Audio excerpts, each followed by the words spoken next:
Yeah, Talaman, Geek Talk. Let's enjoy the show.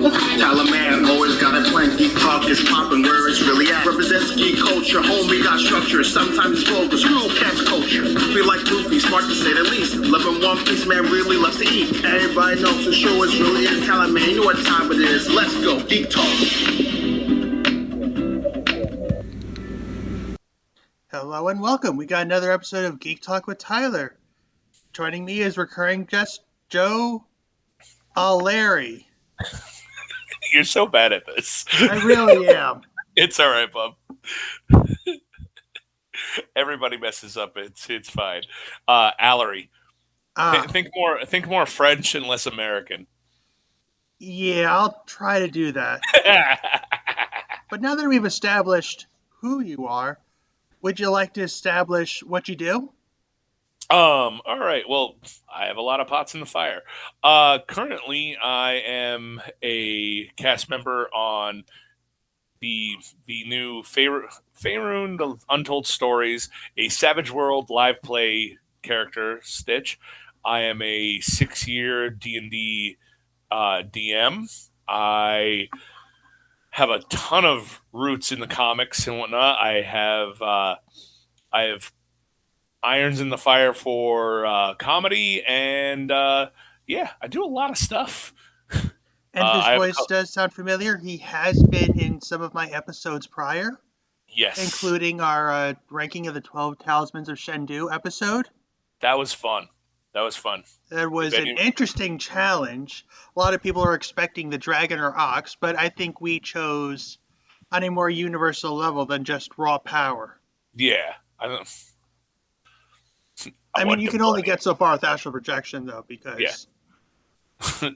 Because your body's left there. Yeah, I mean, it's like if you became a ghost or something, and your whole body was intangible, then we probably would have ranked that a little bit higher. Yeah, oh, absolutely.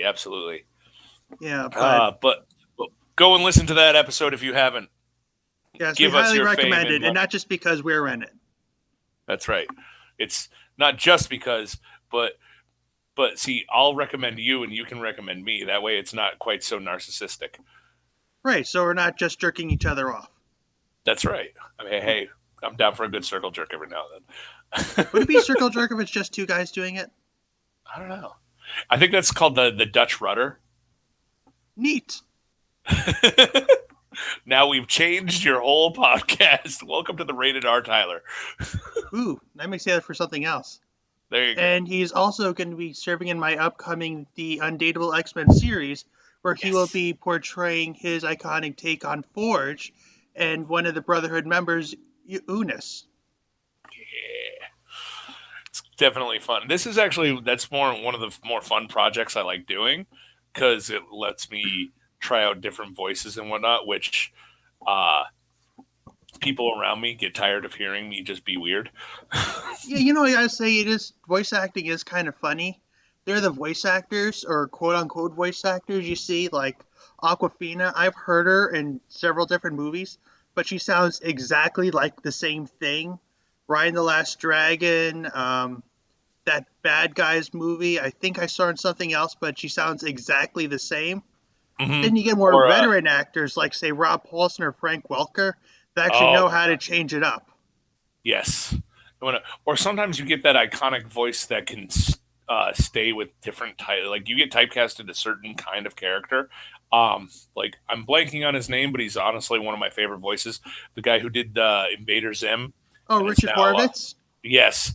He's now Moxie on Hell of a Boss. And, so you're a Hell of a Boss fan too? Oh, absolutely. I love that shit. What do you think of the latest episode? I haven't watched it yet. Oh, it's really good. They no spoilers, but they got the guy from Smiling Friends to voice Mammon. Oh, nice. Yeah, that's all voice. Oh, wait. Was that where the Jester... Yeah. The Jester... Oh, okay. Yes, I did see that. Yeah, that was the latest episode. I love the way it ends with Blitzo says, he just asks, who tops? It's like there's no context in that. There's just none. And did you see that they came out about the same time, but I know that's by the same company. Has Been Hotel. Yeah, I do know Just that got a Keith deal. David is actually voicing one of the characters there, and I'm really looking forward to that. I Not can't just wait till because I'm a Gargoyles fan. Hashtag keep bitching Gargoyles. that. um, well, in another like, uh, I'm the I'm trying to think of the character's name now, and I'm blinking because I'm on the spot and I got excited. And my ADD is a thing. Uh, Well, one hasn't of the ADD characters always been a thing? I mean, always. statistically, everything has been a thing until we put names on the thing. Yes. Um. Like, Anyway, fire was always a thing, but we just had caveman to put just a called name it on it. grunts and stuff. And I've Ugh. always found it funny that when people say they invented fire, that's like saying, what, did we also invent water and air? Yes. You cultivated it. You didn't invent shit. Um. Anyway, there's a music video called "Addicted," I and did see that, yes, and I'm searching out where it's from. But we have brought up some interesting characters, that and they character do is my have favorite. all one thing in common that we're going to relate to in our topic today. Absolutely. And this actually does relate to one of our previous episodes that I've done with you, the importance of villains in storytelling. You seem to bring me around for the villains episodes. I'm being typecast. I love it. Which again, there was another episode I've done. Quick shout out to Justin Evans. And yes, his name I don't pronounce incorrectly. That's going to be the whole reason for my villain arc. I just want you to know that. I mean, it's better than Broly's reason from the original Dragon Ball series. Yeah, it was just because Goku was crying a lot, Yeah, right? I love how Team Yeah. Star just basically bitch slapped that. It's like, and what? Oh, that's it. Didn't my father try to kill me? Yeah.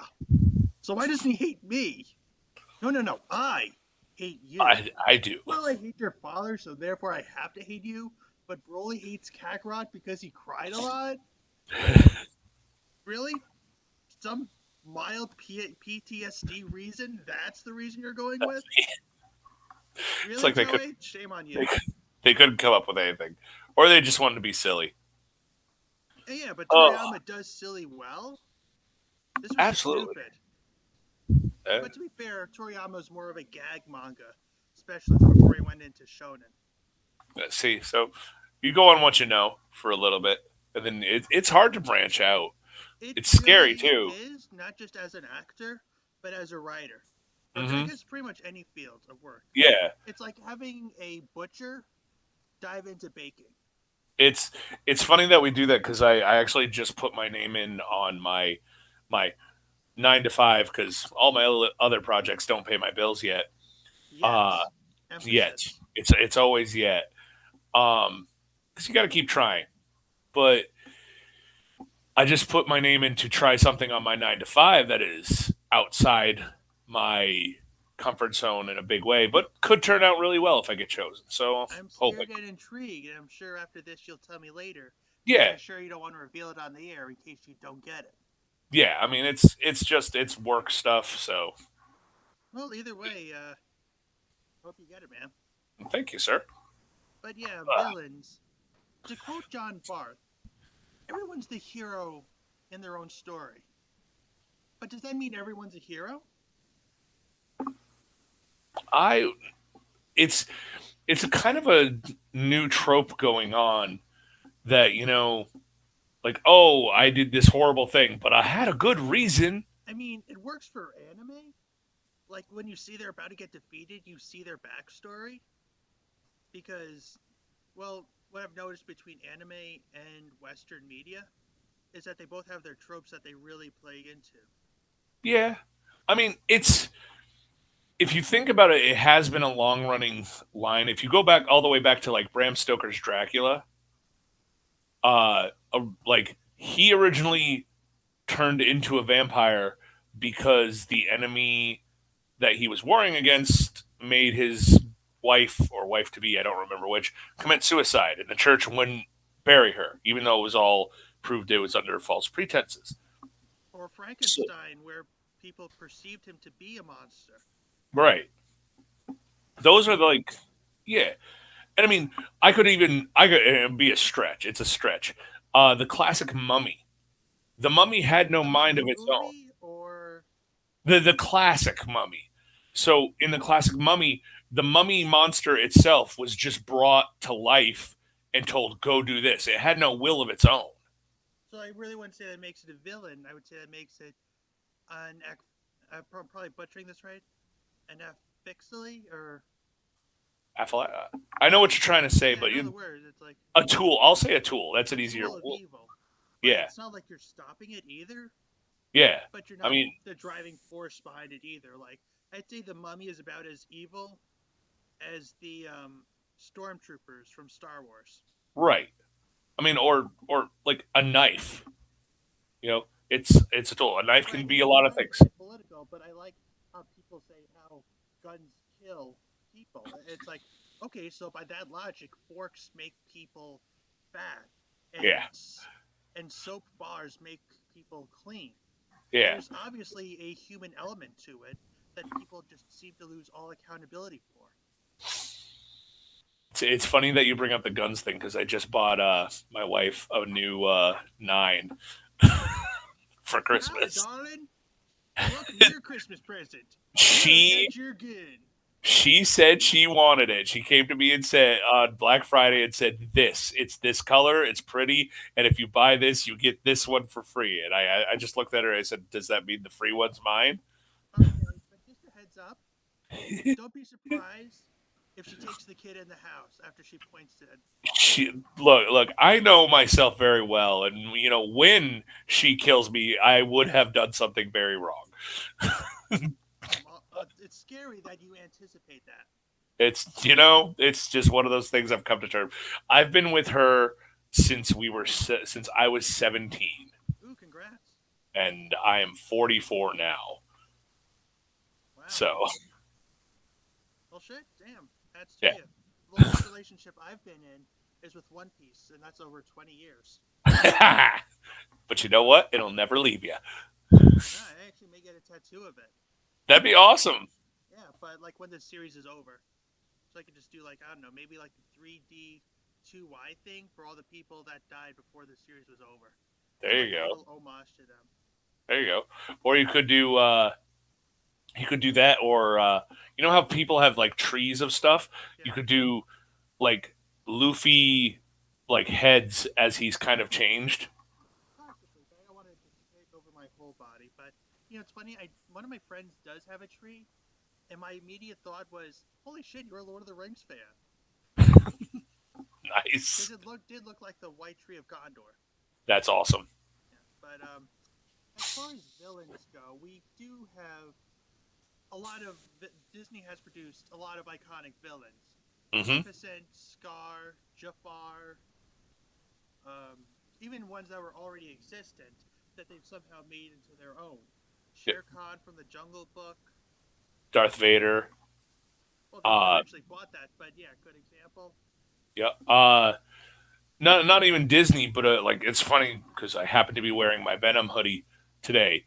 Uh, Also bought by Disney. yep. So Venom for one, they've kind of turned a little more soft. Uh, I had another one in my head. Dang it. Anyway, but yeah, they've done a lot. Disney specifically, because Disney's the biggest multimedia thing around right You know what now. Disney kind of reminds me of nowadays? What you got? You ever see the movie Akira? Yes. You know that scene where giant morphs into that giant blob thing, Yep. and he just expands, absorbing everything. Oh, That's yep. that's what Disney's starting to remind me of. It's a great thing, and don't get me wrong. I am one of the biggest Disney fanatics you're gonna see. Like in April, I'm surprising my child with we're going on a 4-day Disney cruise. Yeah, hopefully he doesn't tune into this episode.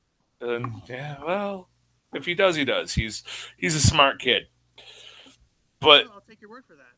it's I mean Disney and a lot of places in general think that you need some kind of moral reason on why a villain is a villain. Unless So it's like let's the look at one of the mindless slasher. more. Let's look at Black Panther, for example, shall we?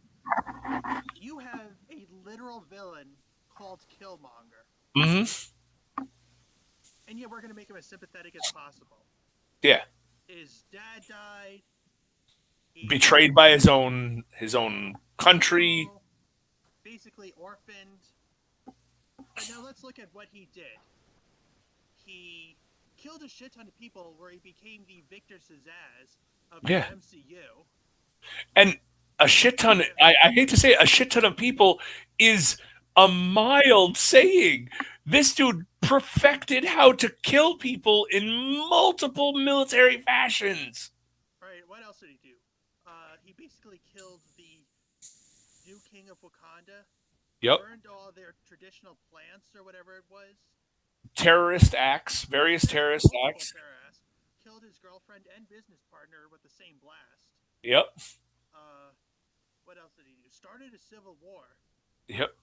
and Uh, he went out like a bitch because he didn't want to be put in chains.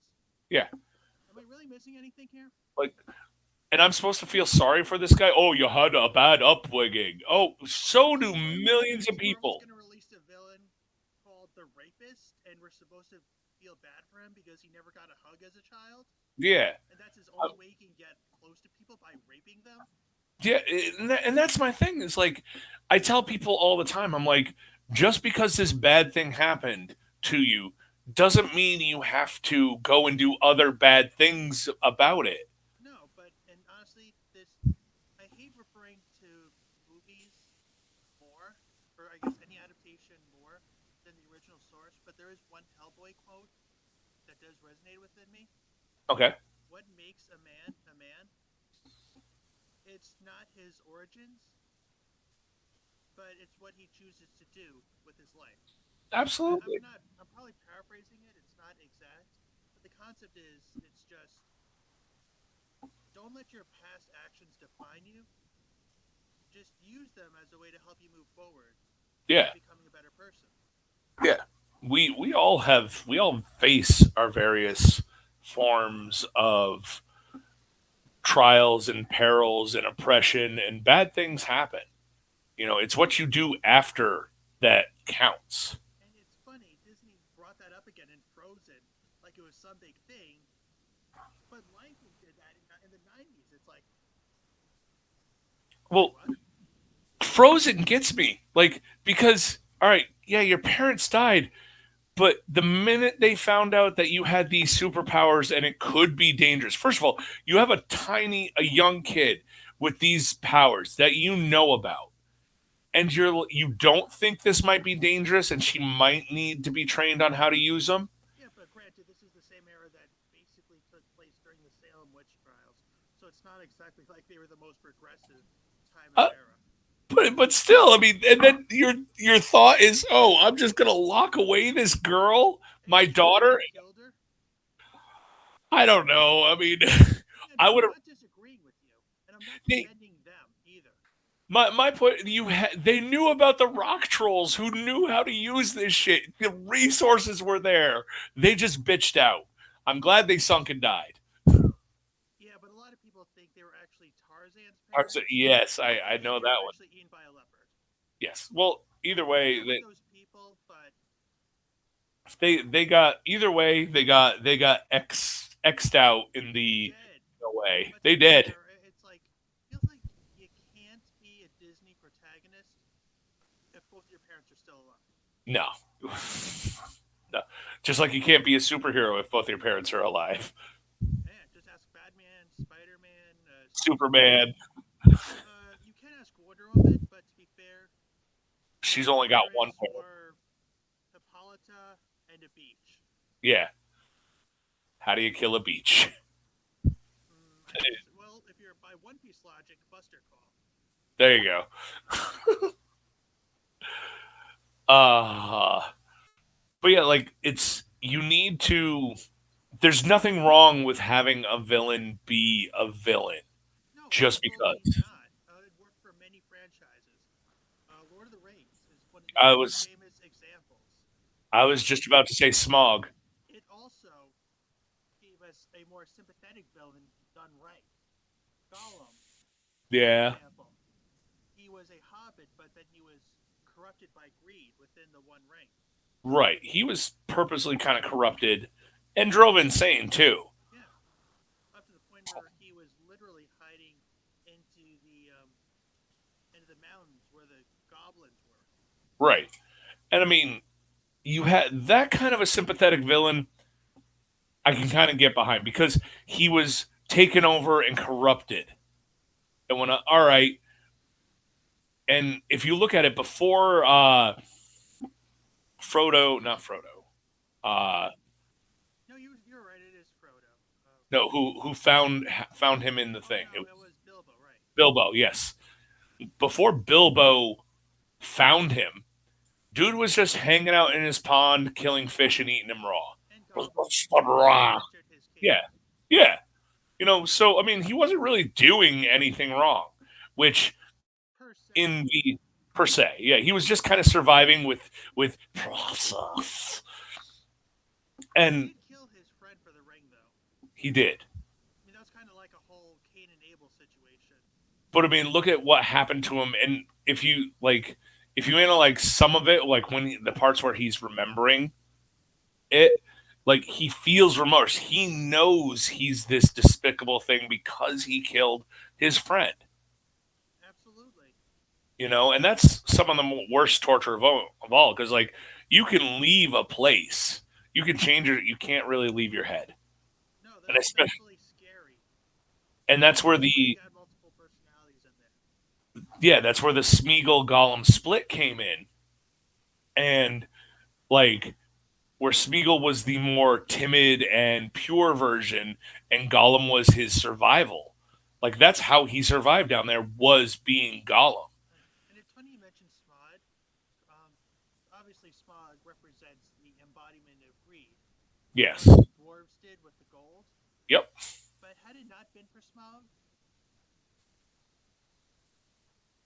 the what you call it, the fellowship would have never happened.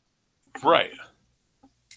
And with Smog, he saw this great dwarven treasure and he took it because he could. That's the biggest bully syndrome like I could think of. Yeah, that's basically like a Christmas story with the bullies. Yeah. Why are you doing this? Because I Because I can. can. Who the fuck's gonna stop me? He even said it. He's like, I am death. Yeah, and honestly, as much credit as I do give Christopher Benedict Cumberbatch, Oh, amazing. yeah, I do like the original one better. Yeah. He sounded way more intimidating. Benedict gave it that kind of Raspy reptilian voice, which worked. where it was a deep the feel okay, so the feelings I got from Benedict was I know I'm a badass. I know this is just what it is, and I will make you just chill. Don't make me angry. I'm gonna do what I want and be evil because uh I'm the animated version felt more like he was to me anyway shouting out to the world, I am this badass, where Yeah, but with he knew Benedict, what he was, and believe it yeah, or not, that was actually more accurate to the book.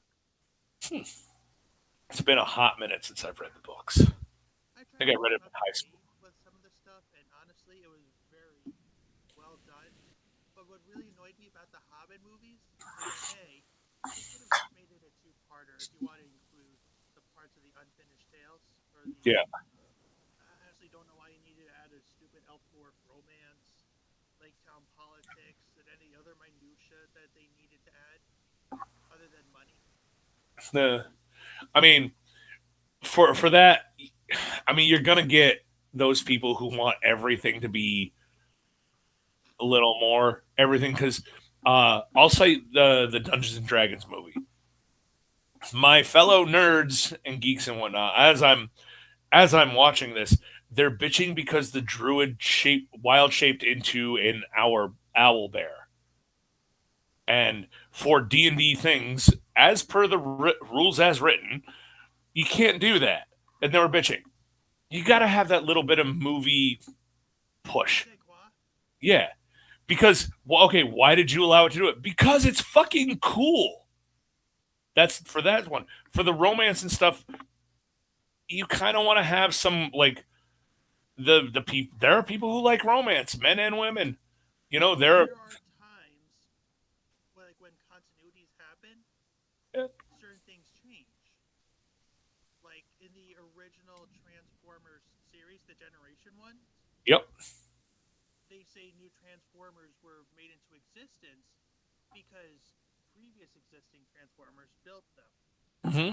But then we get Beast Wars, we have protoforms, Right. and that's how that was introduced. And now, thus the introduction of Sparks and how they essentially continued on to the next generation. Yeah, and that just showed an evolution of everything. And even then, like since Megatron, Which one? if you know, the original Megatron, to the, if you are only on the cartoons, he is a straight up villain just because. If you read the back lore, originally he was a gladiator. He tried to go the political route and say there is a better way for us to do what we're doing. You know, it's funny that you mentioned that. They actually did that in the Transformers Prime series. Oh, cool. Yeah, and also voiced by Frank Welker. Nice. Frank Will, he's amazing. Yeah, like if we were gonna do a Mount Rushmore of male voice actors, I say male voice actors because I do believe that there should be a Mount Rushmore of female voice actors. Absolutely. I would definitely say Frank Welker should be up there, Mel Blanc, Yep. Steve Bloom because he's in the Guinness World Record of voice acting, Yep. and that last spot is always debatable. Yeah. But those three should definitely be up there. Definitely. And but I mean, again, he was just one of those. Megatron was one of those guys who he said, "Okay, you're not going to do it. You don't agree with my way. All right, well, I'm just going to take over, and that way, my way is the only way." Kind of like a Magneto situation, us Yeah. versus them mentality. Which, Yeah. funny enough, Demona, I actually did speak to Greg Wiseman about this. Yep. Demona was actually based off Magneto in that mentality. Really? Yeah. That's very cool. Demona was another one that I felt when I watched the series as a villain.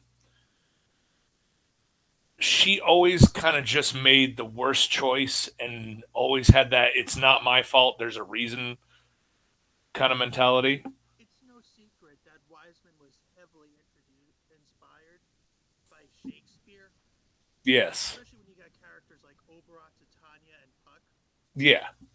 Well, I mean, look at Macbeth as Exactly. was Another Macbeth. example. Or the whole Romeo and Juliet scenario with Yeah. Cold Stone and Cold Fire. Hmm. Or no, not Romeo and Juliet. I want to say more Othello. Ah. Yep. My mistake. I mixed up. Romeo and Juliet was more Goliath and Elysium. Eliza. That would Yeah. be a little more apropos, Yeah. comparatively speaking. Absolutely. But but in a way she's tragic. In a way she's not. Yeah. She can never take responsibility for her own actions. But you at the same time you can feel that she's guilt-ridden by her own reactions. Hmm. She's gonna be forever alone. Yeah. And the one person that she can be with, Macbeth, she can't stand. Yeah. I love that. I gotta watch that series again. It was great. I do have mixed feelings about the new series coming out. They're doing a live action series. I'll reserve judgment till I see it. That's fair, but it's just why they need to make everything live action now, other than for the sake of money. I don't know. Money, and it's easier to redo something that's already written. Well, I mean, gonna give a shout out to Marlene Sharp. People are more willing to go see something they're familiar with.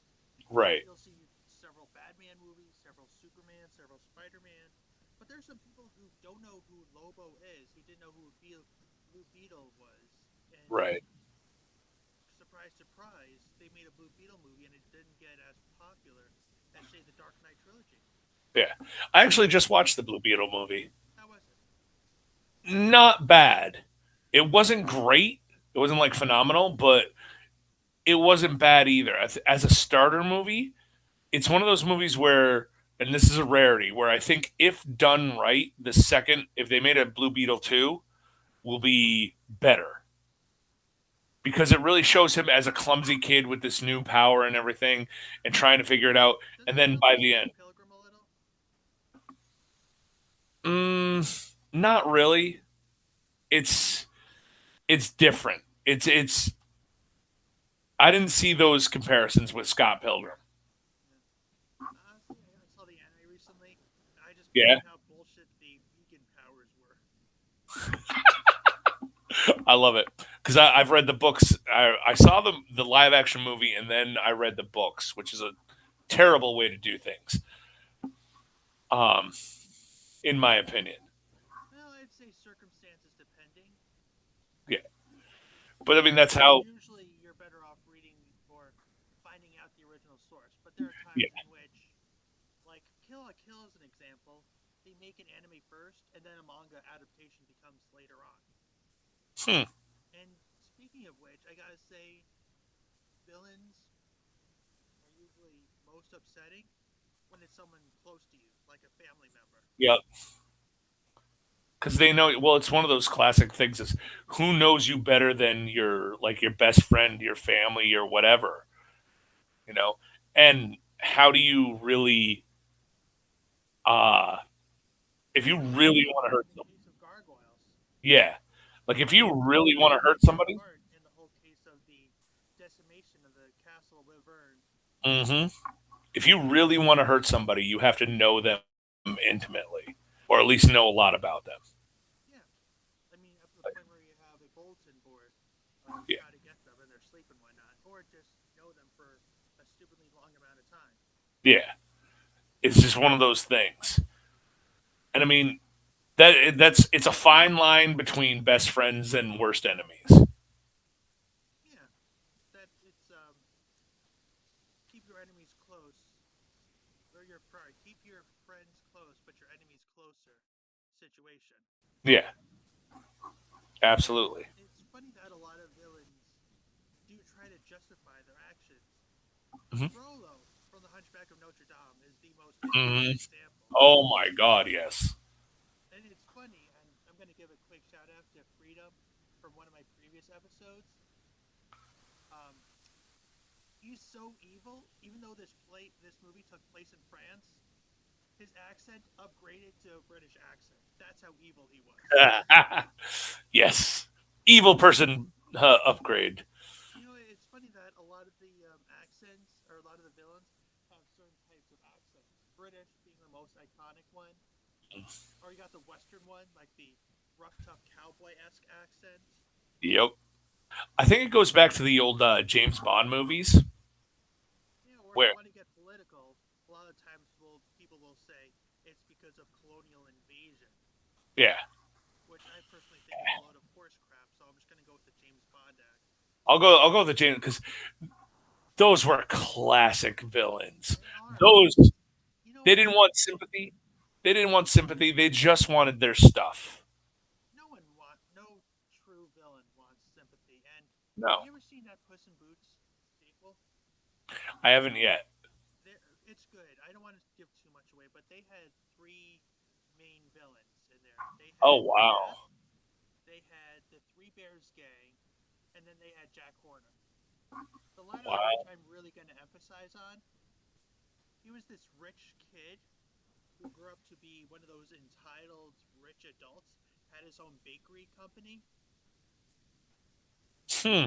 And it's funny when you hear his origin story, and he's got Jiminy Cricket there because DreamWorks had that franchise where they just collected all the fantasy stuff into that one universe.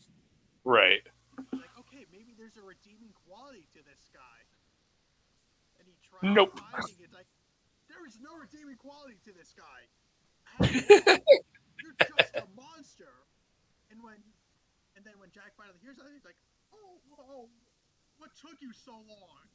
He's like, Yeah, I knew that, and he doesn't even care that that's he's the best evil. part. Yeah, so And that that in its own simplistic way was written well. And you have to give it up to like true villains like that It's because bullshit. It's cliche, mustache twirling esque villainry right there, yeah, but it works. one of okay, and I hate that I'm about to reference this Is it Twilight? because no, it's in my mind one of the worst Batman movies that's out there. Okay, please don't say Jared Leto Joker, because No, I love that movie. No, Jim Carrey Riddler. fun fact, they were actually going to consider Robin Williams to be Yeah, Riddler for that. Isn't that crazy? that's great. I if in my dream casting, I would put Robin Williams as the Mad Hatter. Yes, I would have loved to seen that. Yeah. If we're going to talk about dream casting, I would have loved to seen Tim Curry in at least one performance of Batman. Oh yes. He actually was almost Joker twice. Wow. That would have been He classy. was almost Joker in the live 1989 film, where instead we got Jack Nicholson, and the Hmm. animated series, where instead we got Mark Hamill. Well, I mean, Both of those were phenomenally casted, but can you yes. imagine in a world where we live, where we had the Tim Curry Joker? That would have been scary and classy. I know, But right? anyway, so there was a point where whatever the female du jour for Batman was, where she's like, Batman's gonna come and stop you, and Jim Carrey turns to her and goes, "Gee, really? It's almost like I'm counting on that." Yeah, Riddle is just funny. He's like the world's biggest enigmatic asshole. Yes. He's like, I know what I'm doing is wrong. I know he's coming to get me, so I'm planning for when he gets here. He is literally leaving breadcrumbs. Yeah. It's why I'm doing this. There's Oh. actually an episode of Justice League Action where they got Brent Spiner to voice the Riddler. Oh wow. Yeah, I know, right? I love because like I grew up on the Adam West Batman show. I absolutely like the hokey, the campy, everything. Give me anti shark spray all away all It was day, kind of like that, yeah. But all day. here's I will do where that. the bullshittery comes up. Joker has Batman, and he says, "I'm gonna give you a riddle. If you don't guess this riddle, Batman goes free. If you guess the riddle, we kill Batman." And basically, it unlocks this whole big trap thing situation. So basically, you're asking the Riddler To do a riddle. not to do a riddle. And the riddle was, what has four eyes and can't see? It's for Mississippi. Yeah, like I said, can't be. I love it. I mean, it's I love stupid, but it works. it does like I love dad jokes. I love puns. I absolutely because to come up with something like that, especially on the fly, you have to be a very quick wit. I admire and I really love those things. And it's funny. We talk about all these myriads of comic book villains, but only a handful of villains have a true rogues gallery Right. that anybody, even non-comic book fans, would know. I The think only Batman. two of them, I would say the two heroes that anybody would know Mhm. would be Batman and Spider-Man. Yeah. Batman, I'm trying to think. Arguably Superman, because we got Zod and Lex Luthor. But I think those would be like the only villains anybody would know. Anybody who's not a Pot. comic book nerd or didn't grow up in the '90s with Superman the animated series. Yeah. I mean that's because I mean I know like you can name others for Superman. I know I can name others for Superman. Yeah, we got like Lobo, Mr. Mixia-Spitalik. Yes, that's how it's pronounced. Yep. Um, we got Darkseid, Doomsday, Live All Air. Leech. There's Metallo. Uh, it's just There's tons. so much going on. but Yeah. the average person would have no idea who they are. Yeah. But then you could walk through the street and ask somebody to name 5 Batman villains. Granted, Joker's going to be in the mix a lot, but they would still be able to do it. Yeah. I mean, the most popular would probably be. I don't know if they'd even mention Catwoman now, since they kind of made her. She's another one they made. She's a villain, but she's not a villain. Yeah. It's like how you know how a lot of people say autism is a spectrum. Yeah. Villainy, I do believe, is a spectrum. She has her moments of villainy, and Hmm. yes, theft is a crime, so therefore that makes her a villain. But she has helped Batman out. Yeah. Well, okay. So since we're the sympathetic villains topic, and Batman, Poison Ivy. She's more of an eco-terrorist than a straight-up villain. Right. She does things in a villainous way as an eco terrorist and whatnot. Uh, and I mean, she can be considered as a villain. Oh, I'm going to replant a forest by destroying the city using the people for mulch. It's one of those things. I mean, from And her originally, perspective, when people bulldoze over a what you call it, a forest, wouldn't yep, they be considered yep. murderers? And then originally, she was a thief. She robbed, and yes, she put the money towards helping the environment, but she would use her pheromones for people to give her money or let her into banks or whatever. Right. And So what makes things more interesting, Wonder Woman has a plethora of good villains, even though they're not as well known as, say, Batman or Superman's are. yeah, And honestly, I feel like she was done wrong in the '84 movie. really, Like, okay, I know this is basically a cut and paste of the Amazing Spider-Man either one or two, where they got the lizard. right, Like, and we're also gonna have little ties to the Justice League cartoon, part of the DCAU.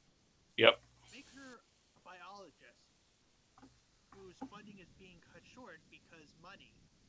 right. So she splices herself with cat DNA and she robs banks to continue her funding. I mean, is that the best idea for a movie for a comic adaptation that we have? Yeah, I mean, they. I felt so. I'm not a huge Wonder Woman aficionado, and I watched 1984 because I thoroughly enjoyed the first Wonder Woman. Yeah, everyone did. I thoroughly enjoyed it. The second one is just kind of because I felt like both stories, the Cheetah one and the other guy as bad,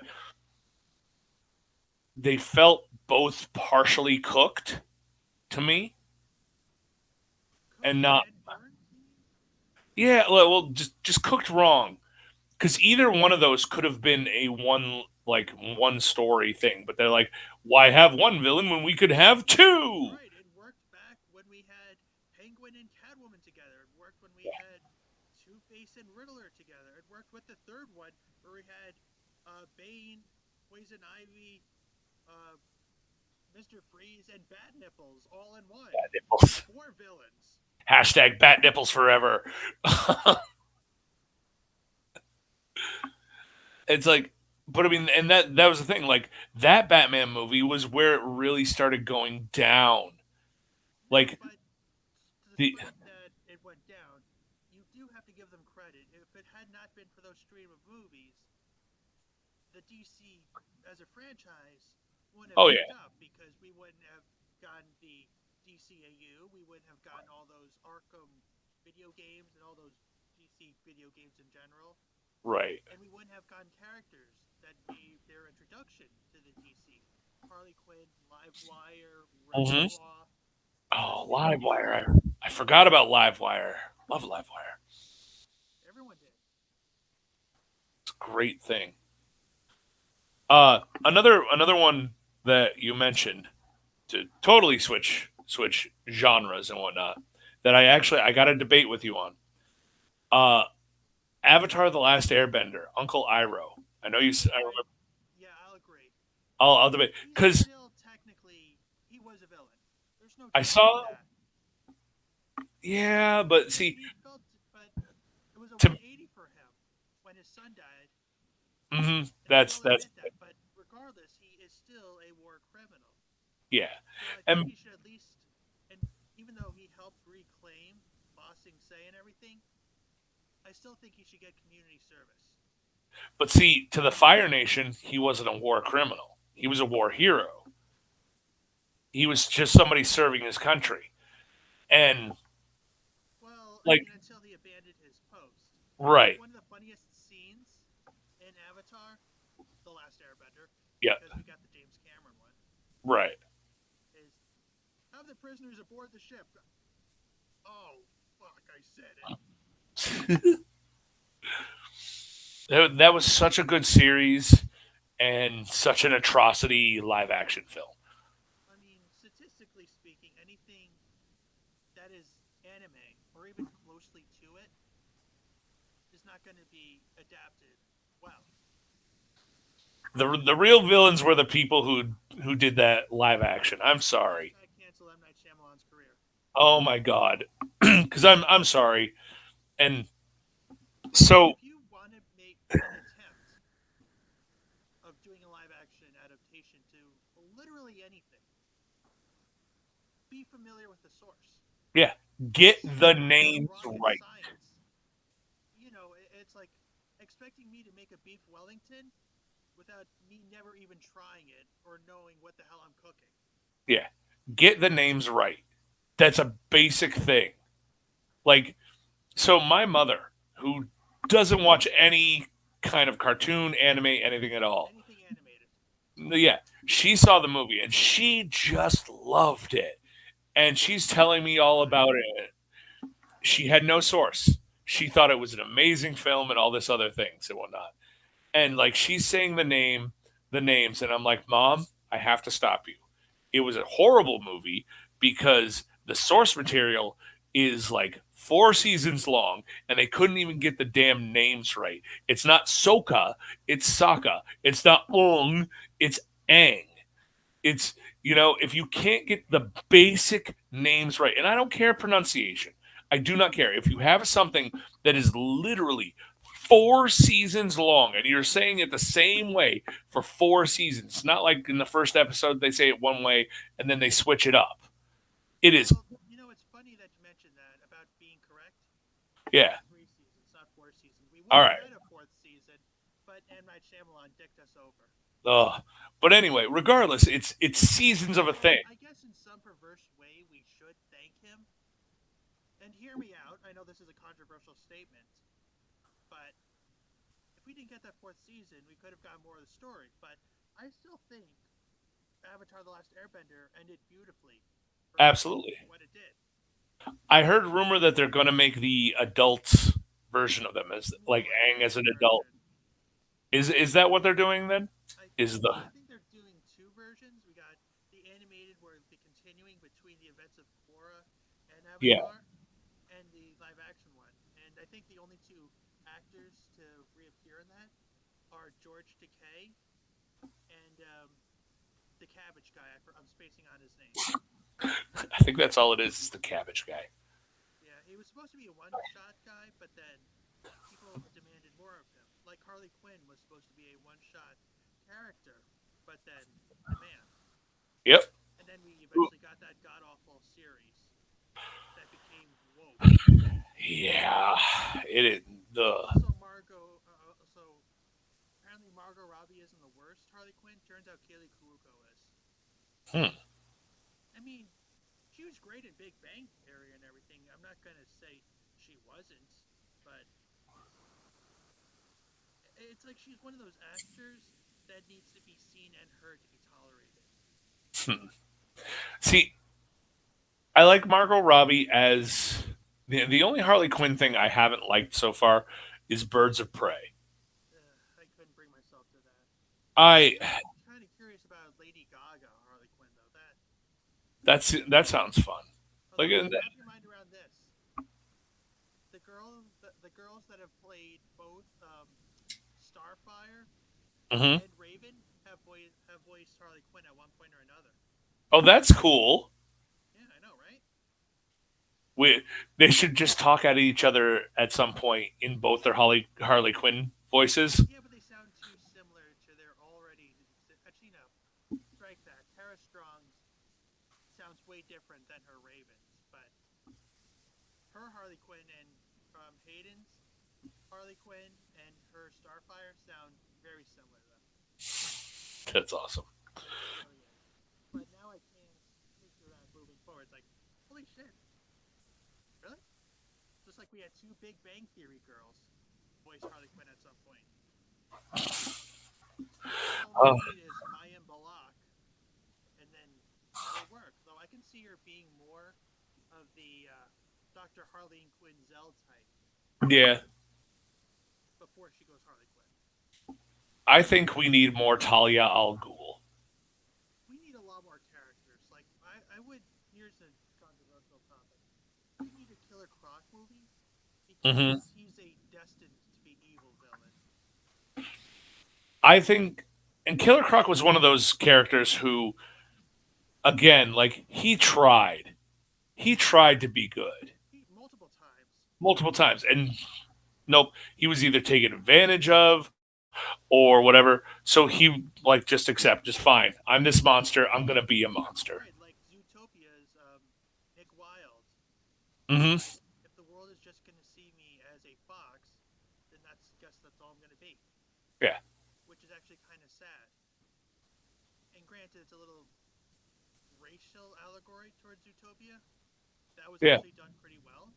It was done really well. I love It Zootopia. was. I think that may have been one of the last times Disney did a movie well. I mean, granted, their twist villain was stupid.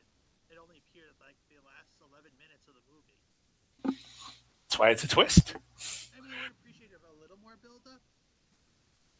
But I can I can see, but I like the fact that they explained her and the reasoning. The reasoning makes sense to me on that. But do you think they should have given her a backstory? I didn't feel the need for one because I mean, sheep are classically shown as soft and weak and edible. You know, Yeah. I mean, that's why it's counting sheep because they're fluffy and calming. You're just being a sheep because you're just going where you're going. Things like that. That's why those sayings exist. So to have a sheep be like, no, I'm not doing this anymore. I'm going to flip the script. Suddenly, I'm like, okay, I get it. I get why. But that's Makes just a stupid amount of sense. yeah. I didn't think I will it's one say, of those rare cases you don't need a backstory for and I'm gonna say this, but Disney, not their live action stuff because a lot of it's just copy and pasted, them. but the animated theatrical releases, it feels like the overall theme of the Hmm. movie Hmm. is just keeping the peace. Ryan the Last Dragon, keeping peace between the five nations. Yep. What you call it? Encanto, keeping peace within the house and The the family. community. Yep. What was another one that they did recently? Wish did that, but I haven't seen Wish yet because it's I just. haven't. But I've seen enough of it to get the idea. If honestly, I feel like here's my twist: we got this big bad guy that grants wishes, but he only grants the wishes he feel would be best. Here's a twist: how about make the girl the villain, princess the villain, and I here's the just saw twist: that. make the girl princess the villain, where she wants to grant everybody's wishes. But the problem with that is, what if some guy wants to give his buddy cancer, God forbid? What if some guy wants to, I don't know, eat people as a Hmm. wish or something? What if some guy wants the ability to have superpowers, and while theory that's good, he uses them to rob people? Hmm. I actually just saw that split, that thought process, and it goes on the whole thing of like, yes, I have the ability to grant you whatever you want, but there needs to be that temperance because what you want may not be the best thing for people around you. Right, which I guess in technically some sort of a way, that does make Jesus a neutral villain. I mean, Hmm. technically he did want to grant any of Jafar's wishes, Hmm. but he had no choice, which goes back to the stormtrooper theory of an accessory to evil. Absolutely. So I mean, They're just doing a job. Right, but then we got characters like, say, do you remember the Robin Hood from the 70s? The animal one. Oh yeah, yeah. Yeah, I mean, we got the sheriff of Nottingham. He was just doing his job, but you can tell He he was was a dick taking about it. pleasure in it. Oh yeah. He was stealing from children, stealing from churches. Doesn't Yep. matter who he stole from, as long as he gave it to Prince John. Oh He yeah. kept a smile on his face. And that was the abusing of his power and position. Like he could have been a good guy as a sheriff. But he wasn't. Mm-hmm. He was still doing his job, Yep. which is fucked up in every sense of the word. Absolutely. But still, what's more fucked up? The guy that commits the action or the guy that pays him to commit the action? It's one of those. That's the conundrum. Right, like who's the bigger villain? The ring wraiths or Sauron? Yeah. Because the ring wraiths did play more of a story, more of an action in the story than Sauron himself. I mean, sure, Sauron was in charge of all those armies and everything, keep up with Saruman, etc., etc. Yeah. Sauron had the biggest company. He was the COO of the company. He had to do all the little tiny things, the micromanaging and everything. Right, He couldn't be seen in the movie that he's like the Bob Iger of Middle Earth. much. That's right. It's like the name that's feared, you don't want to get pissed off, and you never see That's it. right. Which He's an you allegory for. South Park special, the Into the Panderverse. Yep. I just started. Yeah, I started that, Kathleen and Kennedy makes an excellent villain in that. It's yes, another alternate version of Kathleen Kennedy. yes, it was so good. In it and make her And just lame make it lame and gay. and lame and gay, lame and gay. Bambi's a baby deer. Not a baby deer, but a chicken and it makes you gay and lame. Yep. It's That was a serious uh And I think superhero villains are also an excellent example of villains done right. As we've spoken with Demona, the various of Megatrons out there. oh yeah. We're talking about Prime Megatron, Generation 1, or even Beast Wars Megatron. Just an example. But then, of course, we got your anime villains. Frieza. Seems like there's literally no rhyme or reason. He has this power, he therefore will do all this shit. Yeah. And it was part of his familial thing because he was royalty, keeping everybody in line. Right, like, he, at one point, and it's one of those continuity changes things, like, he killed the Saiyans originally because he feared that they were so powerful. Yeah. But then Super just retconned that and said, hey, Frieza, this is Beerus. Yeah, hey, listen, we need you to destroy planet Vegeta and all of its inhabitants. I recently watched the third installment of Death Battles Goku versus Superman. Why do they keep doing that? Why do they keep having this stuff? You know that just spreads toxicity across fandoms. Yeah, and that's the thing is That's the real villain who makes those versus videos. I give It's a little Death Battle. hypocritical because I just did a battle royale for one of my specials, but still. Well, I give them all the credit because they sit there and they literally analyze every little thing, and they take the superheroes in their prime, and if their prime keeps going up, Prime in which continuity? See, Goku is just Goku, but then Superman, we have multiple timelines and they take them continuities at of Superman. they say it flat out at their best point.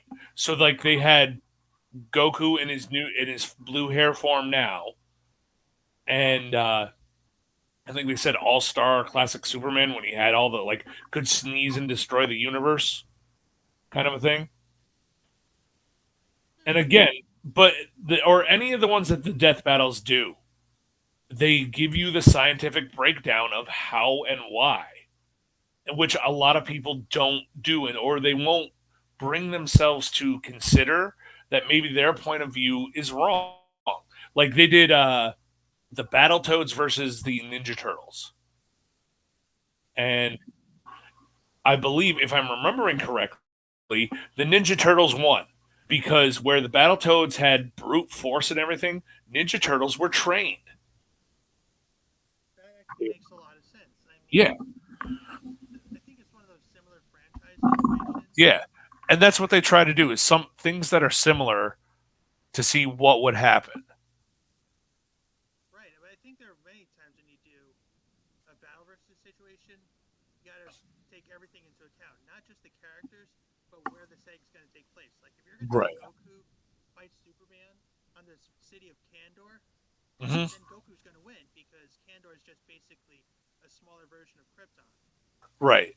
And that's the thing too is like they take all that into account. They're like this could affect Right, this one thing could affect him, but there's no way that the other guy would know about but that. that's the thing.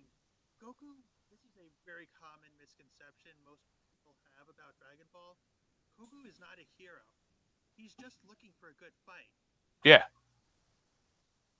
That's all he ever wanted. And he's not like smart in the generic sense. He's strategical battle smart. Right. But like book smart and math and things like that, it's canon that he can't even drive a car. I'm still trying to figure out how he had sex with Chi Chi. I I think mean, that's more like an instinctual thing. that's diving into hentai. I don't know. The Saiyan tentacle. No, but that does kind of remind me of the whole what you call it, Omni, not Omni King. What was the Omni Man situation? Yes. It's like a lot of people say Goku is a bad dad, Hmm. but that's debatable because traditional Saiyan dads just send their kids off world. He Right. at least made time for his kids, not to the same way humans would, but comparatively speaking to other Saiyans, Right. he made And I time mean, for them. he did at least leave him on the same planet with Piccolo. Gohan, at His least. former enemy, but yeah. Yeah. So I mean, there's at least that. Yeah, or Viltrumites, example, raise their children differently than humans do. Yeah. So we see Omni-Man as a villain. That's just the Viltrumite way. That's just how they were. It's that whole nature versus nurture debate. That's definitely a big part in any villainous aspect what you're looking at. Absolutely. Like, Absolutely. I like one of the funniest scenes in Gargoyles, in my opinion, is when Lisa meets the gargoyle eventually named Hudson. It's like, what's your name? It's like, nothing is real to you Unless you unless have a unless you give it a name. Like that river. What's its name? Oh, that's the Hudson River. And then Goliath just smiles smugly about it. It's like, fine. Then I'm the Hudson. I love it. It's like it's a little stupid thing, but it really does add just show you the difference between how two different races think. Yeah. Humans need to give everything names, or else there's no sense of attachments to them. Absolutely. Whereas gargoyles don't, but they can still feel attachment to things. Yeah, they can friend, brother, family. Right. Or in the case of their offspring, there's no one parent, no set of parents. The whole clan raises the parents Right. or the children. It's that old thing of it takes a village to raise a child, which is They take it sorely missed. literally. Yeah. So it's one of the problems with. But I do like how the times a lot of the villains are cartoony as fuck. Yes. I mean, Megatron was evil for the sake of being evil, but a lot of villains from the '80s were just cartoonishly done. Absolutely. Shredder, Skeletor, Mumra. As a little kid, Mumra scared the crap out of me, and now I'm just like, geez, I'm really. Yeah, but then we see the later incarnations of them. They're more serious. Yeah. Like, oh shit, we can't just stop you with a banana peel or something stupid. No, you're actually want to kill us. You're actually a threat. Yeah, it's like, how do we handle this? It's not like Duke Igthorn level threats. It's like, oh no, you really want to kill us. Yeah. that's one of those things. Like there was a to keep going with the Ninja Turtles. They did a dimensional thing In the where 2012 series, yeah, I saw yeah, that. that The was best great. part was in the 1987 one versus the 2012 one. It's like, what's Yep. wrong with your voice? You sound weird. I Yes. know that was a little meta joke, but I kind of find it funny because it's Rob I Paulson roasting himself. One of my Definitely favorites was on the Mount Rushmore of voice acting. definitely. I It's mean, definitely a nomination, but the three we mentioned previously are definitely on there. oh, absolutely. There could be hundreds, like not hundreds on the wall, but Well, I would a say good amount. three good nominations would be Rob Paulson, Jim Cummings, and if we had to pick a third person, there could be so many. Um, Maybe Corey Byrne or who's the guy that voiced Johnny Bravo? Do you remember? Oh no, but He he's a was good. a real voice technician. Mhm. But I mean, anyway, when the '80s Shredder met with the 2012 Shredder, and the 2012 guy was just like, "You're a joke. What's wrong with you?" Right, or when the 1987 Shredder recruited Bebop and Rocksteady, Yeah, they kicked his ass. yeah. It's like, what's wrong with you? Yeah, and that just always makes me laugh. It just really shows you the driving force between the two. And then, of Absolutely. course, in the pilot episode of Tailspin, we see Don Carnage taking over a city in a basically terrorist style attack. Yeah. Don Carnage was another one of those where he started off as a serious threat and then got more goofy as time went on. Yeah, he was basically the boss you see in the final battle, and then he was the boss as playable mode. Yeah. It's one of those where, okay, we know how to deal with you now. So we're just going to, not really care. But a lot of the times, what I do miss about the old cartoons are the classic hero villain team ups. Yep. Even if it's forced, like when Baloo and Don Carnage got stuck together by Yep. inseparable glue, or when they body swapped. I used to love those where, like, okay, we could be friends. We could. We need to, but our ways of life and view systems prevent us from doing so. Right. Eight Crazy Nights is another good example. Mm-hmm. The main character there, he never showed any form of emotion. He just completely shut down. Yep. He was an asshole to everybody. Yeah. It's one of those. And that is a villain I do believe deserves some level of sympathy. It's It it's doesn't one of those. justify The his world actions, hurt me. though. It's yeah. The point is the world hurt me, so I'm going to hurt the world. Right. So I I mean, mean, granted, there was nothing anybody could have done about it. His parents died after driving on black ice. yeah. But still. It's one of those where he had no direct thing, so he was just lashing out at everything. Right. He didn't have any siblings. Nope. It was literally stated he was shifted from foster care to foster care. I mean, I don't know why Whitey didn't adopt him. That's what I feel like that's kind of a big plot hole there. I mean, he Yeah. kind of did at the end. I was gonna say at the end he did, but Kind I of. mean, I mean, Whitey as a parent kind of terrifies me a little bit. He has an imaginary wife, and he still has to look after his sister. Exactly. It's terrifying. Yeah, good movie though. Yes, absolutely a good movie. Yeah, but it feels like a lot of Adam Sandler's movies only exist just so he can hang out with his friends. Yeah. John Lovitz or David Spade or whatever token fat character Kevin James plays.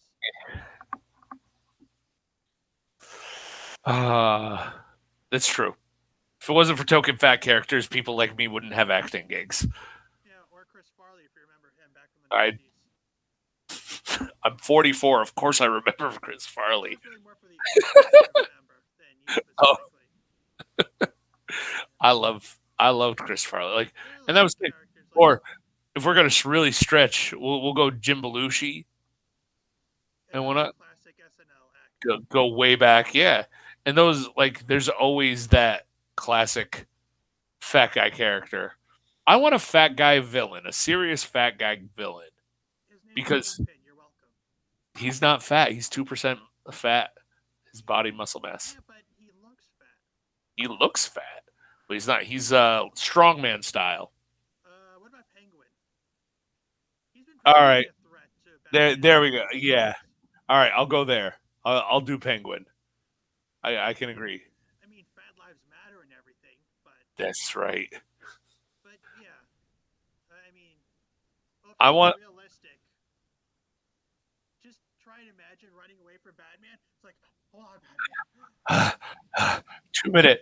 Do you want me to actually just call the police on you? Because this feels kind of sad and pathetic. No, no, I'm a threat. Let me I'm a have threat. some I'm a threat. villainous dignity. Okay, we can go. Let me get on my mobile scooter. I would love to see that. I mean, granted, Batman has had a lot of campy villains, Yes. like the Condiment King, for example. Yep. I know that was meant to be written as a joke villain for the DCAU, but it somehow became a real thing. A real thing. And did you see where they made him deadly? Finally. What, he added a horseradish sauce? No, he. This is a legit thing. In the comics recently, it turned. There was like this big thing going around or whatever. Gotham. He poisoned a bunch of condiments that got sent out to restaurants. Christ. So all these, and he came out. He's like, "Yeah, it was me. I'm the condiment king. You guys never took me serious. Now that there's thousands dead, you're gonna take me serious." That's like And Joker level evil. yeah, he snapped. He went from basically, I'm gonna spray you down with hyper pressurized ketchup to, I'm poisoning everything in such a way you're not gonna know it until this. So he basically went from an Adam West villain to a Nolan verse trilogy. Yeah, yeah. It went, holy shit. Yeah, I can see Batman is an icon in the sense that we have goofy Batman to something way more serious. Yeah. Calendar Man is next. Yeah, I mean, what's next? An army of Santas? A Yes. stomping thing of Playboy bunnies? Yes. Do it. Do it. Do it. Do it. Who Um. else would be a good campy villain? Professor Pig? Professor Pig. He's psychotic. There's an old Spider-Man villain called Stilt Man, and that's all. That's his power. Yes, He I has this. He can get really tall.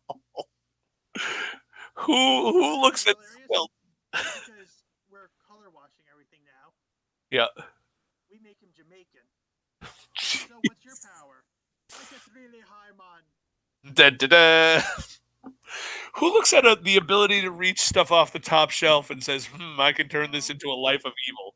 So wouldn't a jetpack be more, I don't know, useful? No, stilts. It's stilts all the way. Okay, but this really feels like a Broly conversation all over again. Have you seen, and it's an old movie, The Warriors? I've heard of them. Is it recommended? Okay. Just for the fact, it's a great movie. Great movie. Basically the overall for all you youngins, is this one guy gathers all the different gangs in New York, and all the gangs have their own motif. Like there's a baseball gang. There's a clown gang. There's a girl gang. There's one on roller skates. There, like, and that's all the thing. Okay, and the Warriors are like kind of a Native American motif. All right. Okay. Okay, so everybody has their own theme. And this one guy gathers them all and says, "Look, there's 5,000 of us and only 500 police in this city. What do you think if we band together? What do you think of those numbers?" And somebody shoots the lead guy who's saying this, trying to be the Martin Luther King of gangs, bringing everybody together, shoots him, and they blame the Warriors. And the whole thing is they have to get back to their home turf where they're going to be safe and fight through the city. Okay? So if you want a campy kept me looking. The movie is serious and it's good. And it's 1970s, I think, but it's amazing. Watch it. I think you personally would enjoy it. So if you want, take that into consideration. But because it's a stab at like a campy version of gangs having their own theme with a serious tone. it's funny that you kind of mentioned that. A lot of villains are in some way, or at least directly or indirectly, responsible for a hero's origin story. Yeah, Like they do the more serious version in Kung Fu Panda 2, where Lord Shen basically just holocausts pandas yeah, because a fortune teller said, he will be defeated by a warrior in black and white. It's like, yeah, holy shit, I better take this seriously. And he kills yeah. pandas. Kills all the pandas. You're done. It's one of those things. I love Kung Fu Panda. I absolutely. Bad representation done well. That's right. It's one of the reasons I love Santa Claus so much. Fat Fun fact, representation. in the Marvel series, he's a mutant. Yes, That's pretty Omega cool, level. right? Yeah, That's pretty it cool. I fits might keep though. him for my episode. That would be Damn. a great character. It's like, really? I did get some BS nominations, I'm not going to lie. Or at least comparatively speaking. Oh yeah. Don't get me wrong, yours was definitely one of my favorite choices. Who did I choose for that? Dark Side. Oh yeah, Darkseid's a good villain because He's he's obviously a god level villain. yeah, and But there's he's no like redeeming qualities to him. no, I And am absolute. and it's funny, one of the more, I don't want to say iconic, but noteworthy moments in the DCAU is when Superman finally defeats Darkseid in his respective series, Right. and he tells the people of Apocalypse that you're free, but they choose to help him anyway. And yeah, because they're just so that is their god. You got to help your god. Yeah, that they don't even know what a immoral, corrupt piece of shit he is. Absolutely. Which also one of my favorite Darkseid moments is when they're on Apocalypse, Wonder Woman, Supergirl, Superman, and Batman. Or Batman makes a bluff to Darkseid about releasing all the Hellspores. Yes. That would Easily one of the best Batman moments. absolutely.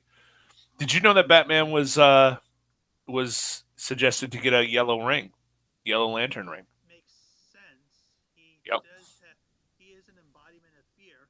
Yep. He even states in one of the DCU animated films, one of the yellow rings came to me. Hmm, So, that's a scary thought. yep, Hey, if we can give a red ring to a cat, I guess anything is possible. that cat deserved the red ring.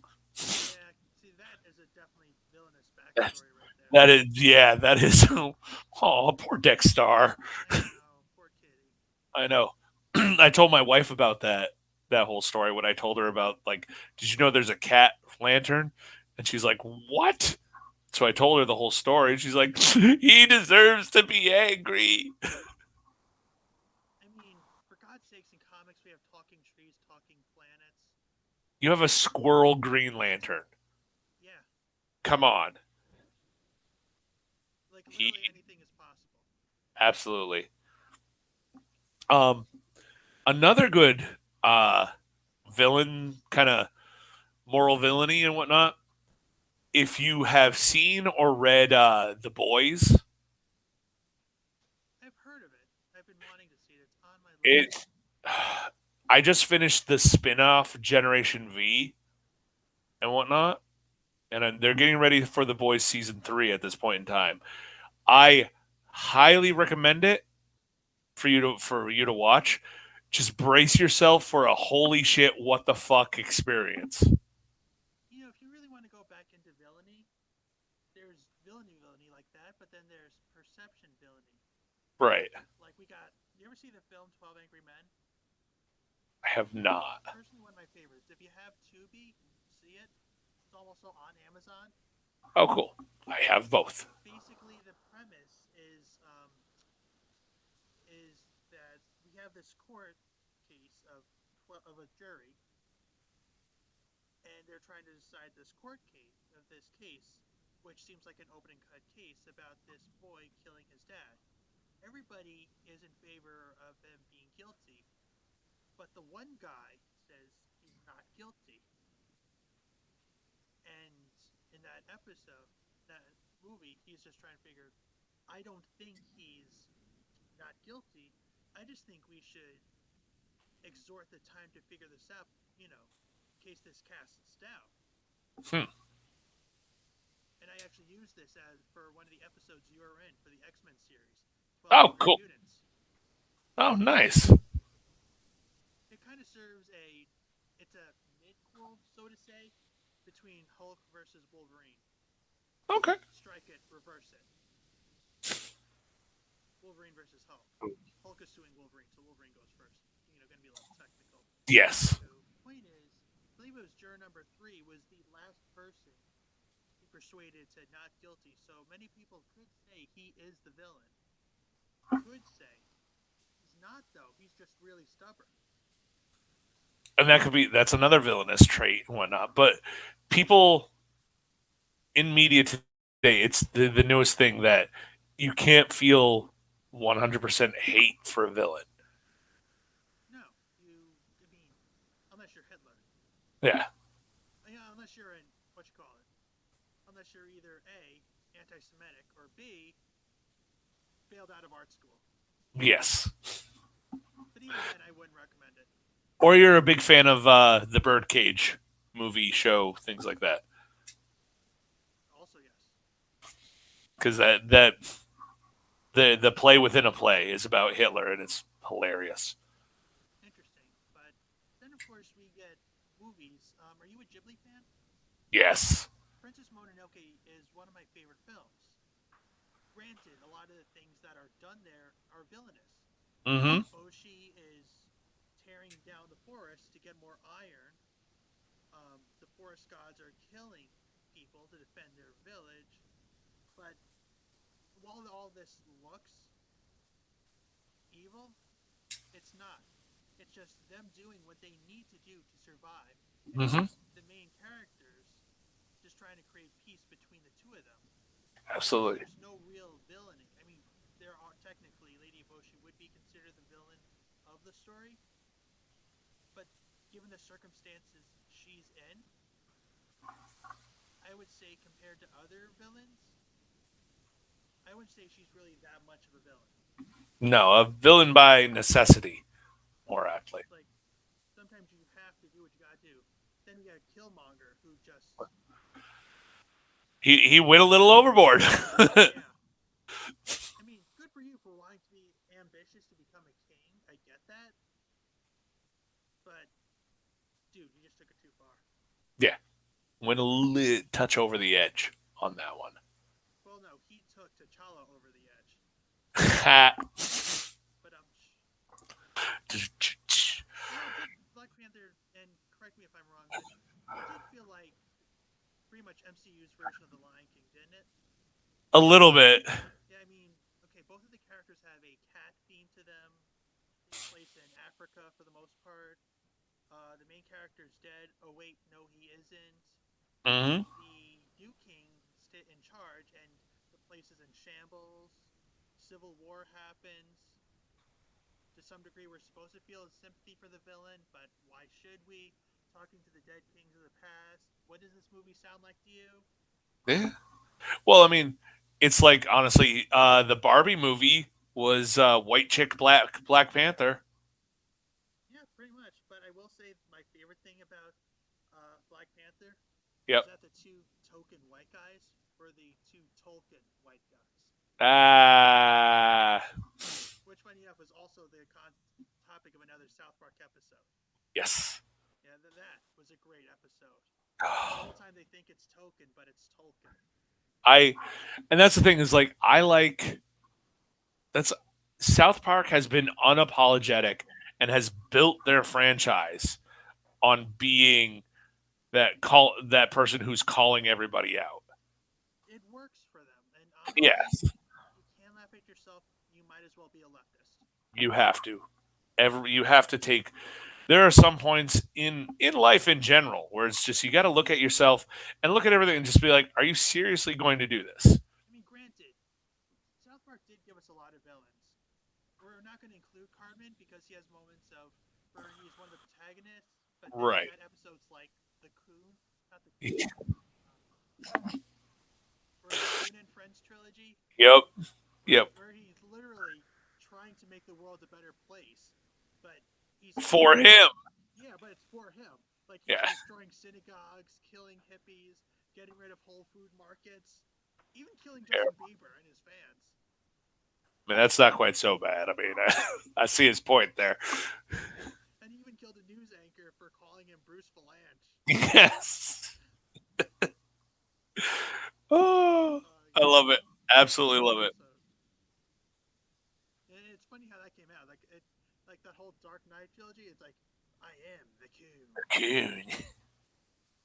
And then they gave us two villains. We got Mysterion Styria. and the Coon. It's like Coon. He's trying to take this seriously, but no one takes him seriously. Yeah. And then you got Mysterion. He's casually doing it, but everyone takes him seriously. He's the best part is like he's trying so hard to be this dark, edgy, gritty thing for stuff that doesn't need it. It really is. It's Almost kind of like a Looney Tunes thing. It's like he's really trying so hard, but it doesn't work. It's like the only time we really ever see Cartman truly succeed, it bites him in the ass. yeah, and that's where South Park. You remember way back when Scott Tenorman was a thing? Yes. Okay, you remember the episode where he fed him to chili?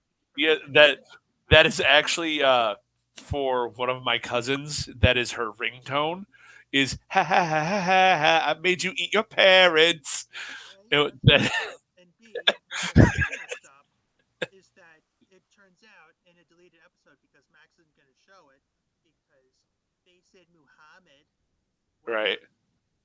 Anywho, turns out that Cartman's dad was also Scott Tenorman's dad. Oh my god, that's crazy. That was in the episode 200, 201, where 200 celebrities sued South Park for making fun of them. And it included characters like Oprah, obviously,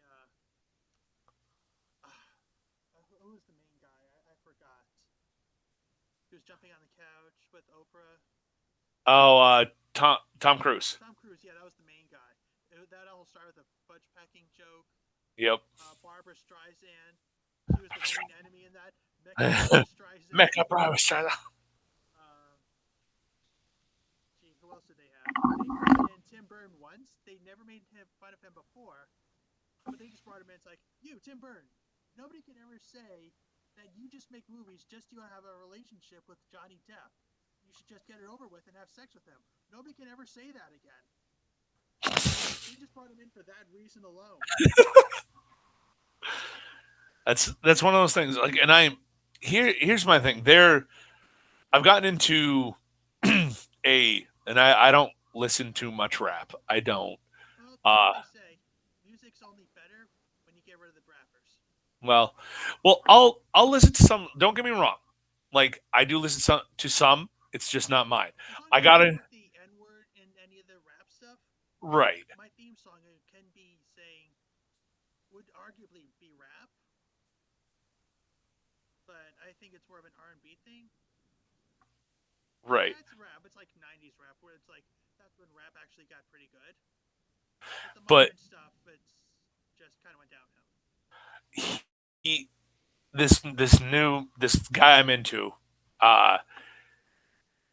he's like how is a generation raised on South Park and Family Guy offended so much?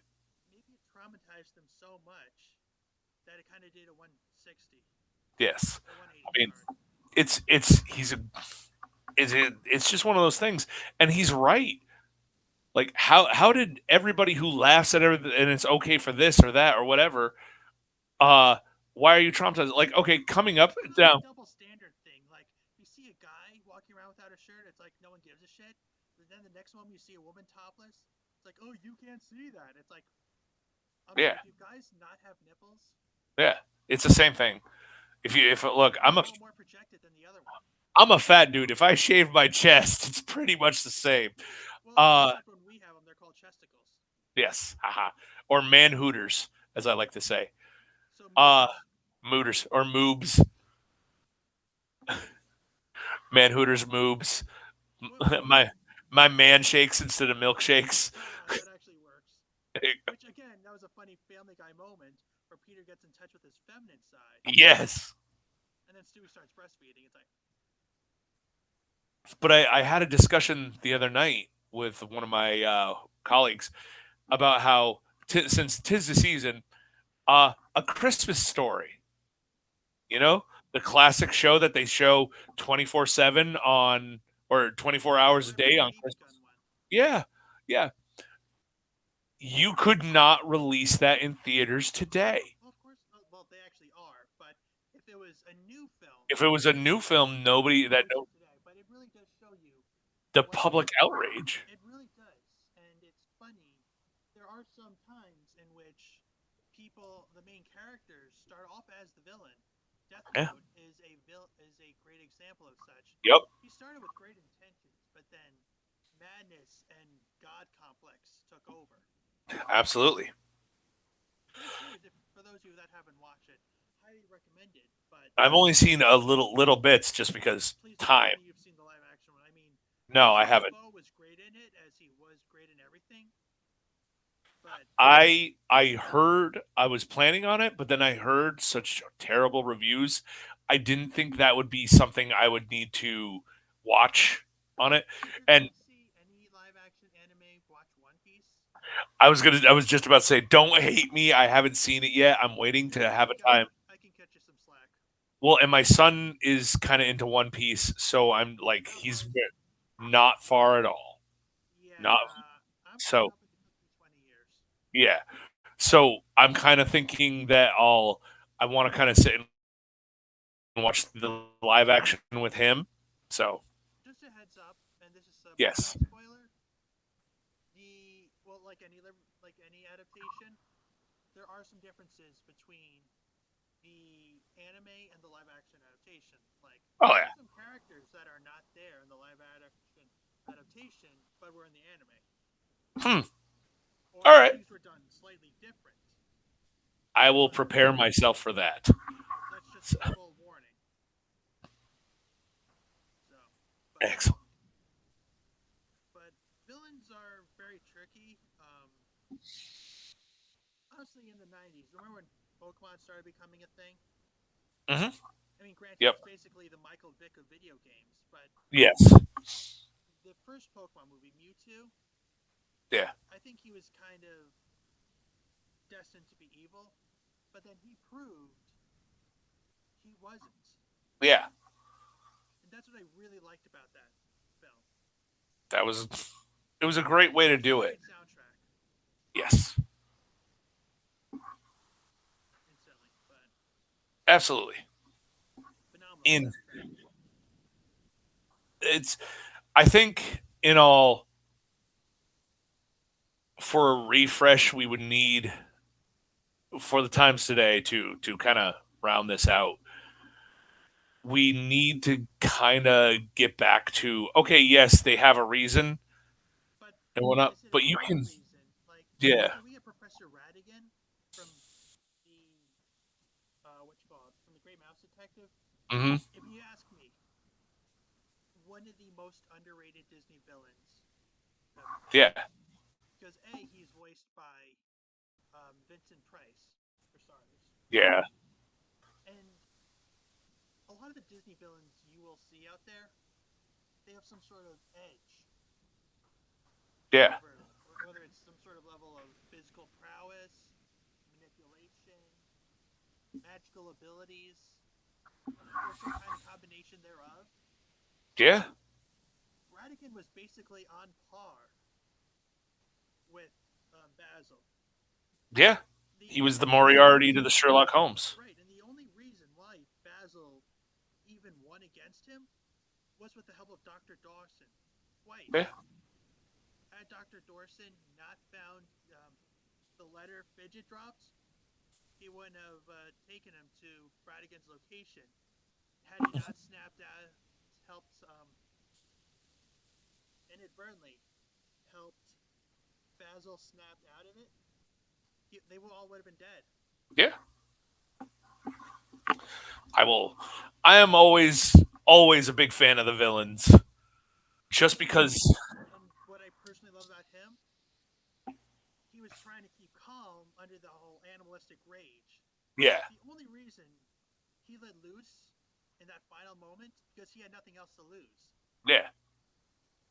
And that's Fun fact for you all: this was also the very first movie, Disney movie at least. I'm not sure about first movie in general, but the first Disney animated film that had 3D effect. I didn't even know that. In the scene where they're inside of Big Ben. That's crazy. Yeah, that's groundbreaking. That's Disney. That's why everything Disney is expensive, because they pay for the work. Yeah, but then Yeah. they also pay for the woke, and that's how they get bankrupt.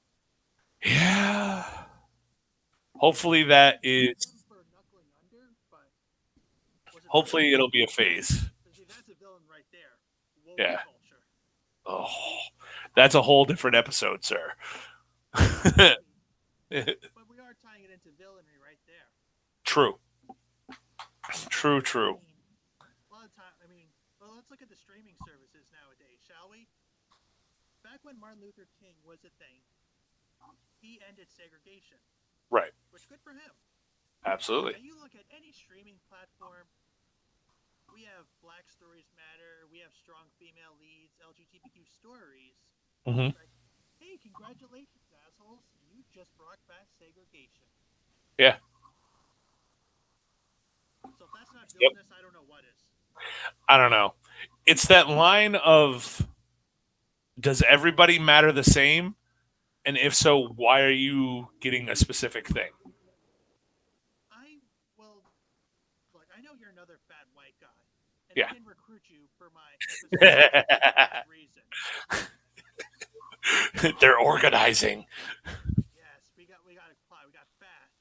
That's right. I don't know what the acronym stands for, but we're gonna find a way to make that. I'm gonna figure something out. We'll figure it out. But I try to make it a point to hire people for what they bring to the table, and if they happen to be this or that, then that's just how I do them. Yeah. Which is why X-Men have always been my favorite superhero team. I mean, you got a black woman, Storm. You got this Cajun man, Gambit. This big Russian mutant. Yep. You have rich people, poor people. You have all different types of background, but it's never really highlighted. They just are. Yeah. And they're joined by this one thing, that they're brought together by the fact that they're different. Exactly. So it really works well. It does. Like many people say, what really makes true friendships, in my opinion, is not our similarities, but our differences. Yeah. If we can get over those differences, then we can become friends. Absolutely. On that note, that is just my personal belief. Yes, we are veering into totally different podcasts. Is it now. Because a lot of the times what really causes main villains to happen is you believe in X, Y, and Z. I don't agree with that. I'm going to hate and kill you for that reason. Now, that's one of the many. Demona, even Darkseid. Thanos. Freaking Darth Vader. Mm-hmm. Even these are all good. Cartman. Punisher could be considered a villain at times.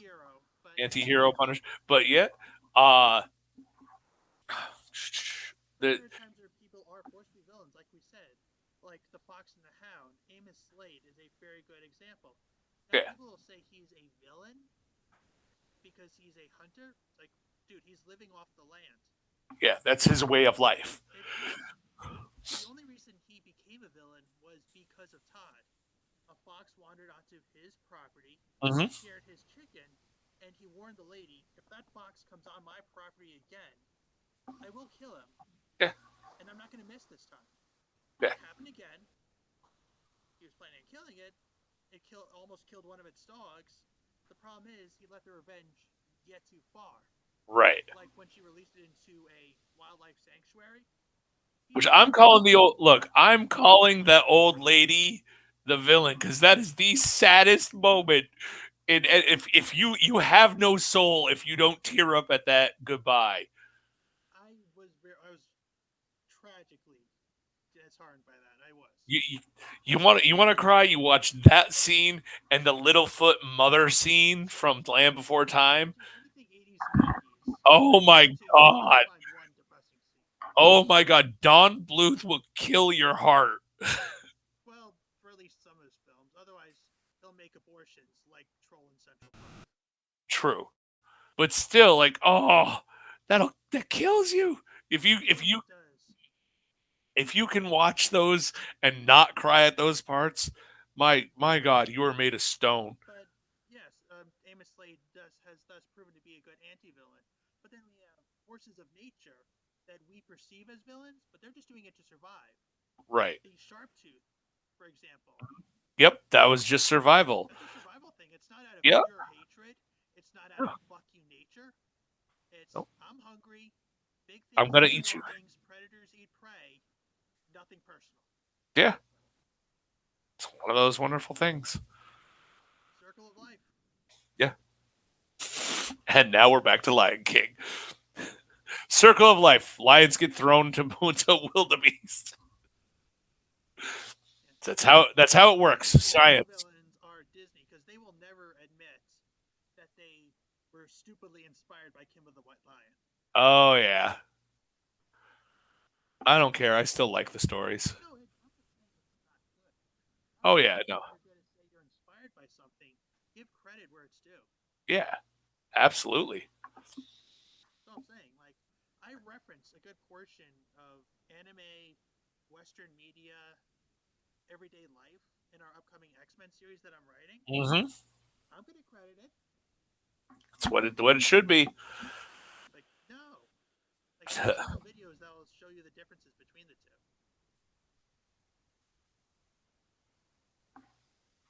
But what other villains do you really feel stand out? I mean, let me ask you something. Go ahead. Dark Knight trilogy. Is A vil. Joker really an agent of chaos? I'm gonna say okay on the for okay. So for an agent of chaos, Joker is yes That part is because reincarnation. you look at he's burning the money that he got. He's taking away from the gangsters and he's doing these horrible things. He's playing both sides and just doing what he feels. If you're going the sympathy angle, Two-Face on that. Okay, I'm not, but I disagree with you. I don't think he's an agent of chaos, and here's why. Okay. Do you know what chaos is? Yeah. Unexplained madness. Joker is literally explaining everything he's doing, why he's doing it, how it's being done, etc., etc. But then we got previous Jokers. We got your Jack Nicholson Joker and your Mark Hamill Joker. Mm-hmm. Those guys, they didn't even know what they were doing, Right. and they still did it anyway. That, I believe, is really more of an agent of chaos. So would you refrain and say it was more of a that the Dark Knight Joker trilogy Joker is more a agent of anarchy then? Yes, I would say he's more of a driving force of nature. He's trying to get Batman to go to his limits. Like, Right. remember that one scene where he wanted to see if he could get Batman to kill him, but he Mm-hmm. couldn't do that. Even though how much he screwed him over. And that's another great thing about Joker. One of my favorite movies is Under the Red Hood. Critically, Yes. John DiMaggio, one of my top three favorite Jokers of all time. Yep. The other two are Mark Hamill and Spiner, of course, from Young Justice. Yes. But there's actually a moment where I believe it was Drake that became Red Hood. Yep. He's like, have you ever not thought about killing this guy? It's like, oh, dude, that thought goes through my head every day. Every There's day. not a single moment where I don't want to. But if you kill, but it also ties into the injustice movie. If you commit one act Yeah. of murder, It's that slope. then it's a slippery slope. Yep. Like, Absolutely. like exactly like Death Note has proven. Or it's like stealing. It's like, oh, okay, I stole a handful of grapes. So what's next? I'm gonna steal an apple. I'm gonna steal a bunch of bananas. I'm gonna steal a whole watermelon. I'm Mm-hmm. gonna steal a couple of steaks. I'm gonna steal an entire turkey, and then etc. I'm gonna commit a bank heist because all it started with a handful of grapes. Yep. That's another trope I've noticed within villainies. It starts out small and then works its way up. Yeah. Granted, heroes are also the same way. Yeah. You got to get Many good. of them start off by stopping bank heists to ending planet-ending scenarios or even universal ones. Start with the mugging, the muggings, and then work your way up to dark side. Exactly. Ah, So it really shows that villainy and heroism are both two sides of the same coin. yeah. You got to work up to it. But Well, do even they even you deserve it? mentioned Do they deserve our sympathy? We've talked about it for a while. Did get some off-topic situations. absolutely. What's the short answer? Situation depending. Yeah. You can't And your own paint anything. Like I and said, your own moralities. If you think about it, because your decision on what gets sympathy will be different than what I think gets sympathy. right? Like we had, like the original '50s Maleficent. She was the mistress of darkness, Mm-hmm. and that was phenomenally well done. But then the live-action remake made her more sympathetic. Right. It's Or literally the equivalent of making a Hitler movie, but instead of focusing all the atrocious stuff he did during World War II, you make him a poor Austrian boy that got rejected out of art school and took his frustration on the Jews. right. But we're still supposed to feel sympathetic about that? Right. Or like something. Okay. Something I can see is. Or, I don't know, Judge Frollo, arguably one of the most villainous characters in the Disney lineup, Mm-hmm. and then we make him sympathetic because he was rejected by this woman. Yeah. Like, What I can see in a real life situation is honestly, and this is my opinion, vegetarians. They a lot of vegetarians are very cool people and fine. They don't eat meat. absolutely. Quick shout out They to don't. my friend Kayla. Yeah, they don't eat meat because of how the animals are treated and what it is. But they're not shoving it on me and trying to make me feel bad about it. That's why I'm not really a fan of leftists in general. Yeah. Leftist and fascism are basically the same word, Yeah. in So, my but respective opinion and experience. but with all that being said, Yes, I think this has been our take on if villains deserve our sympathy. and the I think the definite conclusion of that is definitely maybe. It's something you can't really paint with a broad brush. You got to Right. take it with a grain of salt. And Joseph, thank you for taking the time to be Not with a me on problem. this episode today. Always, you know I love working with you, even though if you can't pronounce my last name. Well, make your name a little easier for me. Take a better attempt at it. But in the meantime, who are you? What do you do? And where can people find you? I am I am Joe Allery. I work on the live action play Savage World podcast, Faerun, The Untold Stories. I will be coming up with other projects soon. You can find me on Snapchat and TikTok as Papa Bear, and I just do silly things there. And and I'm working for you. Terrific, terrific. Stay tuned for the remaining episodes for our movie-themed episode. But until then, hit like, subscribe, and if you're feeling extra generous during this inflation Biden has got our balls under, don't forget to add a little donation to my fund because as much as y'all, I can't exactly do it with the money I'm currently making doing so. Not that I'm complaining, but just stating that out there. But until then, stay geeky, y'all.